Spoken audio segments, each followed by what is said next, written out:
And even as thousands get infected each day, there is one number that now seems to be heading in the encouraging direction, especially in Broward County. It's the percentage of positive COVID-19 test results coming back each day.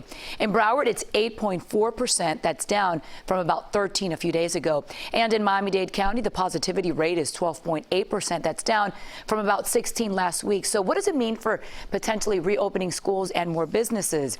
CBS 4's Brooke Shafer joins us live from Fort Lauderdale to explain. Brooke, good morning. Hey, Maribel, good morning. Like you mentioned, some encouraging news here in Broward County. But the mayor of Fort Lauderdale this morning warning people not to get too comfortable. Broward County families appear to be helping the county slow the spread. By no means is this an opportunity to celebrate. The mayor of Fort Lauderdale says don't get too comfortable.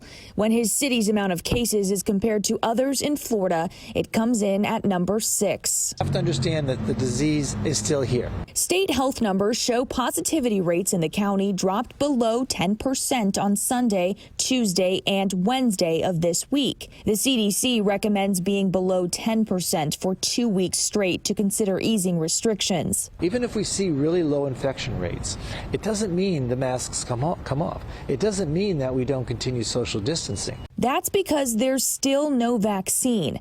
During a remote hearing on Thursday for the House Committee on Oversight and Reform, Broward Superintendent Robert Runcie told U.S. lawmakers it's dangerous to open schools with current infection rates. It is painful and enormously disappointing not to be in a position to open our schools safely. The school year is starting online in less than 2 weeks. Advice from health experts recommends school and county leaders get below a 2-week average positivity rate of 5% to move into a new phase.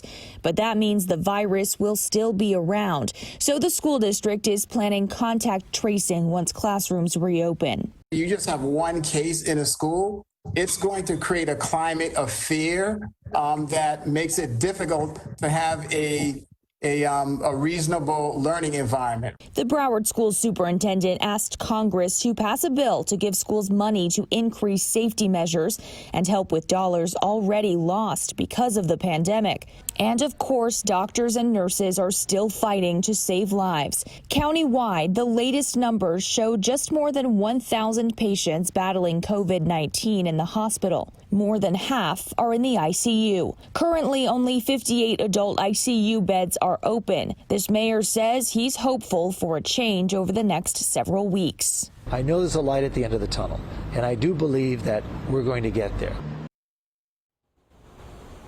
Now, of course, Maribel, the city of Fort Lauderdale, another city here in South Florida that relies so heavily on tourist dollars.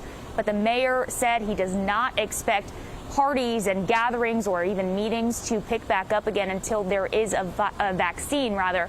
And he also is reminding people this morning to get used to wearing your mask and social distancing. And live in Fort Lauderdale, Brooke Shafer, CBS 4 this morning.